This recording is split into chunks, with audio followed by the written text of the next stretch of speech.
సావిత్రి మహానటిగా పేరుంది. అలాంటి సావిత్రి లిక్కర్కు ఎందుకు బానిసైంది? కష్టాలతో అల్లాడిపోయిన సావిత్రికి సినిమా హీరోలు ఏమైనా డబ్బులు సహాయం చేశారా, చేయలేదా? శ్రీదేవి మరణ రహస్యం ఏమై ఉండొచ్చు?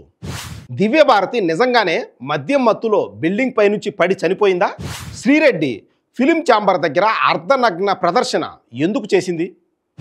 సమంత నాగచైతన్య విడాకులకు నిజంగానే ఎవరైనా కారణమా? పూనం కౌర్ ట్వీట్ల టార్గెట్ త్రివిక్రమ్ శ్రీనివాస్ ఒక్కడేనా?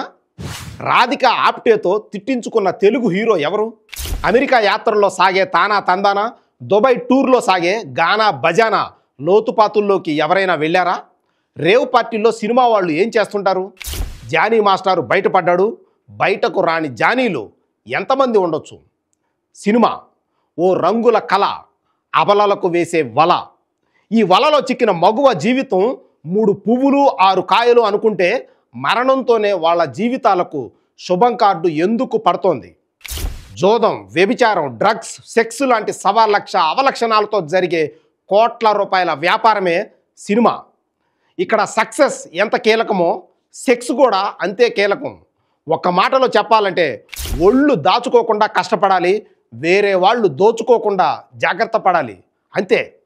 నిజానికి ఇది బేతాళ కథేమి కాదు, సమాధానాలు తెలిసి కూడా చెప్పకపోవడానికి.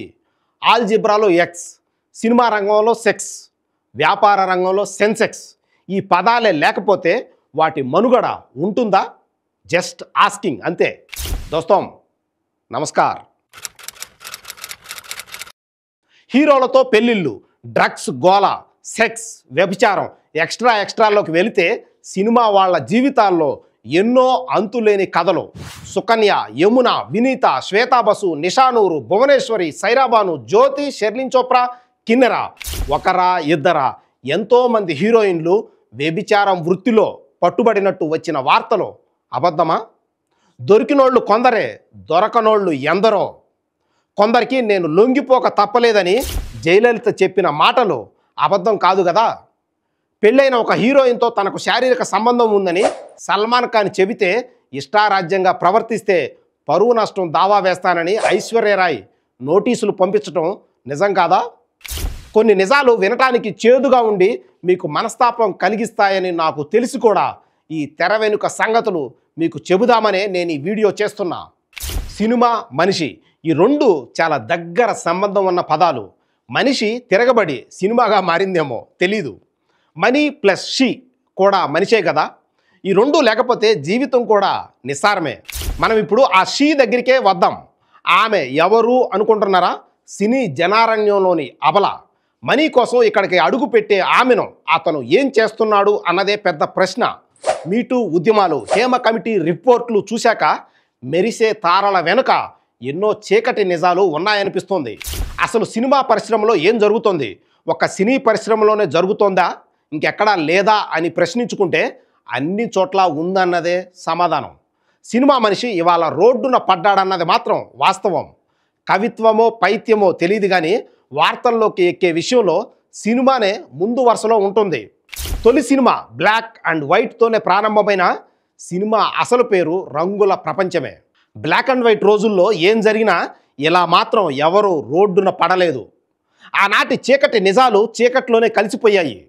అప్పుడు కూడా కొంతమంది హీరోయిన్లను స్టార్ హీరోలు రెండో పెళ్లి చేసుకునేదాకా పరిస్థితులు వెళ్ళాయి.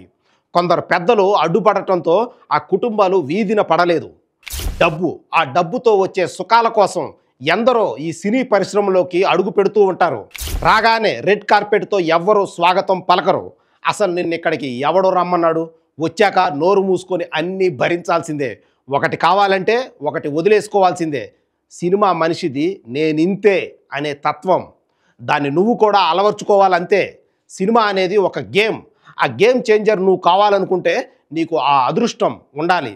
సినిమాలో 3 ఫైట్లు 6 పాటలు ఉంటే 64 కళల సినిమా జీవితంలో 60 పాటలు లెక్కకు మిక్కిలి అగచాట్లు తప్పనిసరి.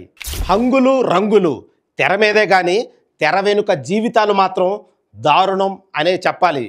మమతన్నది ఒట్టి పిచ్చి, మనసన్నది మరో పిచ్చి, మనాగిన తోసిపిచ్చి అనుభవించు తెగించి అంటూ పాట పాడిన ఫటాఫట్ జయలక్ష్మి జీవితం కూడా అంతులేనిదే. అర్ధాంతరంగా ముగిసిపోయిన జయలక్ష్మి జీవితంలోని రహస్యాన్ని ఎవ్వరూ బయటకు తీయలేరు. సిల్క్ స్మిత డర్టీ పిక్చర్ వెనకాల ఉన్న కథ ఏమిటో ఎవరికైనా తెలుసా? ఆమెను ఎవరెవరో వాడేసుకున్నారు. ఆమె జీవితం కూడా అర్ధాంతరంగా ముగిసిపోయింది. బాలీవుడ్ భామ దివ్యభారతి, హాలీవుడ్ సొగసరి మార్లిన్ మన్రో మన సావిత్రి, ఇలాంటి కథలను మహానటి లాంటి సినిమాలుగానే మనం చూడగలం. వారి జీవితాల్లోకి చూసే ధైర్యం చేయలేం.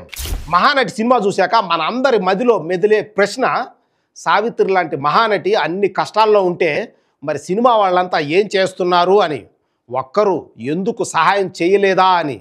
అవకాశాల పేరుతో ఆడదాన్ని వాడుకొని వదిలేసే మగ మహారాజులే ఇక్కడ ఎక్కువ. ఆ మధ్య సినిమా హీరోయిన్గా అవకాశం ఇప్పిస్తానని షారుఖ్ ఖాన్ కారు డ్రైవర్ ఒక అమ్మాయిని రేప్ చేశాడు ముంబైలో. శ్రీరెడ్డి లాంటి యువతి ఫిలిం ఛాంబర్ ఆవరణలో అర్ధనగ్న ప్రదర్శన చేసే అగత్యం ఎందుకుంటుంది? ఆమె ఆరోపణలు చేసినప్పుడు తమ పేరు ఎక్కడ బయటపడుతుందోనని చాలామంది వణికిపోయారు.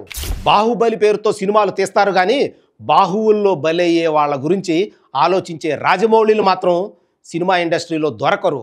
ఈ బలి పశువుల్లో ప్రత్యూష లాంటి మగువలే కాదు, ఉదయ్ కిరణ్ లాంటి యువ హీరోలు ఉన్నారు.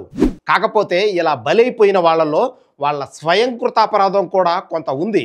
ఉదయ్ కిరణ్ చనిపోయిన తర్వాత అతని గురించి మాట్లాడే వాళ్లే కరువైపోయారు. సినిమా రంగంలో ఫాదరో గాడ్ ఫాదరో ఉన్న వాళ్ళ పరిస్థితి వేరు. ఆ మధ్య బాగా వినిపించిన పేరు మీటూ ఉద్యమం. తనుశ్రీ దత్త, చిన్మయి శ్రీపాద అప్పుడెప్పుడో తమను ఎవరో గోకిన విషయాన్ని ఈ మధ్య బయటపెట్టారు. మీటూ అనే ఒక ఉద్యమం ఉందని దీంతోనే బయటపడింది. మీటూ సినిమా రంగంతో పాటు ఇతర రంగాలను కూడా కుదిపేసింది. సెలబ్రిటీలు మొదలు ప్రతి ఒక్కరూ మీటూ అంటూ తాము ఎదుర్కొన్న చేదు అనుభవాలను వెల్లడిస్తూ వచ్చారు. సామాజిక మాధ్యమ వేదికల్లో మీటూ ఒక ట్రెండింగ్ టాపిక్ అయిపోయింది. లైంగిక వేధింపులకు వ్యతిరేకంగా ట్విట్టర్లో ప్రారంభించిన మీటూ ఉద్యమానికి ప్రపంచవ్యాప్తంగా మంచి స్పందన వచ్చింది. హాలీవుడ్ హీరోయిన్లంతా టైమ్స్ అప్ పేరుతో మరో ఉద్యమాన్ని ప్రారంభించారు. ఇండియా విషయానికి వస్తే బాలీవుడ్ నటుడు నానా పటేకర్ తనతో అసభ్యంగా ప్రవర్తించాడంటూ హీరోయిన్ తనుశ్రీ దత్త ఆరోపించడం సంచలనం కలిగించింది. ఆ తర్వాత టాలీవుడ్, బాలీవుడ్, కోలీవుడ్ అనే తేడా లేకుండా ఎన్నో విషయాలు బయటకు వచ్చాయి. 8 ఏళ్ల వయసులోనే తాను లైంగిక వేధింపులకు గురయ్యానని గాయని చిన్మయి శ్రీపాద గళం విప్పడం మరో సంచలనం. పాటల రచయిత వైరముత్తు కూడా తనను వేధించాడని చిన్మయి తెలిపారు. మీటూ ఉద్యమంలో కీలక పాత్ర పోషించిన జర్నలిస్టు సంధ్యా మీనన్ ఎన్నో సంచలన విషయాలను బయటపెట్టారు. క్వీన్ సినిమా షూటింగ్ సమయంలో దర్శకుడు రాకేష్ సారంగ్ తనతో అసభ్యంగా ప్రవర్తించాడంటూ కంగనా రనౌత్ కూడా గళం విప్పి ఉద్యమానికి ఊపు ఇచ్చింది. నాణ్యానికి రెండో వైపు చూస్తే 10 ఏళ్ల క్రితమో 20 ఏళ్ల క్రితమో జరిగిపోయిన విషయాల్ని ఇప్పుడు బయట పెట్టడం ఏంటన్న విమర్శ కూడా ఉంది. మలయాళ సినీ పరిశ్రమలో లైంగిక వేధింపులపై హైకోర్టు మాజీ జడ్జి హేమ అధ్యక్షతన ఒక కమిటీని ఏర్పాటు చేసింది కేరళ ప్రభుత్వం. 2017లో కొచ్చిలో హీరోయిన్ భావనపై హీరో దిలీప్ మనుషులు దాడి చేసిన తర్వాత ఈ కమిటీ ఏర్పాటైంది. 295 పేజీల నివేదిక నుంచి 63 పేజీలను తీసేశారు. అలా తొలగించడం వెనుక దురుద్దేశం ఉందన్న ఆరోపణలు వెల్లువెత్తాయి.